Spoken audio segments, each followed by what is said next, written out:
bodega owner in the Bronx, a hero tonight as he gets alleged gang members out of his store with a baseball bat, saving a young man's life. Let's bring in Nate Rogers with the full story and what bodega owners are asking the NYPD and the city to do to help them. Nate? Bill, the owner of 2056 Deli Grocery here in the Bronx, says the gang problem here is out of control. And here's surveillance video to prove it. Edward Lara says 2 weeks ago, a teenager ran into his store here along Ogden Avenue. Seconds later, as seen right here, several more teens follow behind. He said, help me, they're going to kill me.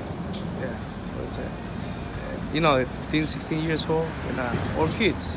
Laura says there are at least 7 guys inside the bodega and 5 more outside, all trying to grab hold of the teen. Laura eventually chased the suspected gang members away with a bat in his hand. The bodega owner said he saw one of the guys with a gun on his side, and the entire situation reminded him of the Junior Guzman Feliz tragedy.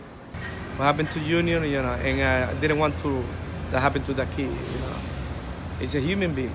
Now, Bill, although NYPD squad cars patrol the High Bridge neighborhood, Laura says police officers don't spend enough time out of the cars getting a closer look at suspicious activity.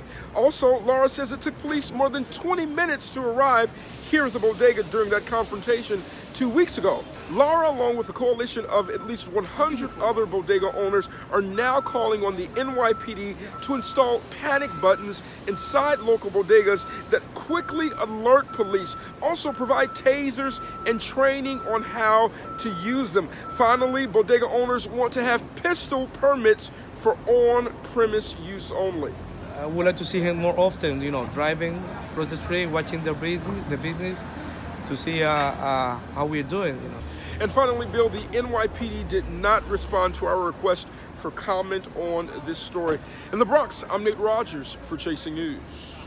Thanks, Nate. All right, let's bring back our A-plus panel for tonight's show. Republican strategist Allison Young and Democratic strategist and radio talk show host Garland Nixon. Allison, start with you.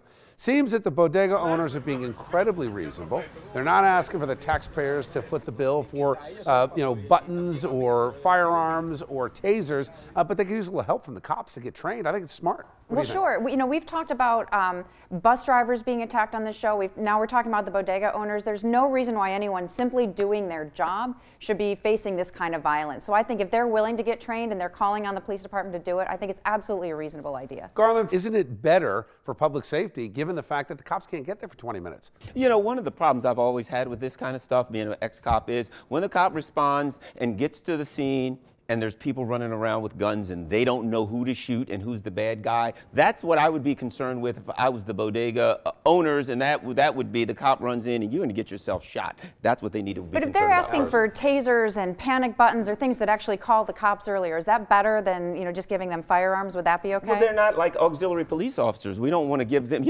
arm them. Next, I guess we're going to give them radios and a patrol but are we vehicle. At that point? I've thrown this theory out there. I said maybe the middle ground between everyone having the right to carry, even though I support that for in many, many cases, the middle ground could be deputizing people. And why not train a bodega owner? I mean, 20 minutes, you could have had people dead. I think we go with a system. I think you do one thing at a time. You go with a system with panic buttons. You work with the police to get the response as quickly as possible. Try that for a while before you make a decision to go all the way to the level of firearms. And their insurance is going to go through the roof if they give people guns that work for them. Seems like a 12-gauge Mossberg would keep that store clear of gang members. Pretty good gun. I used to carry one. All right. Thanks, guys.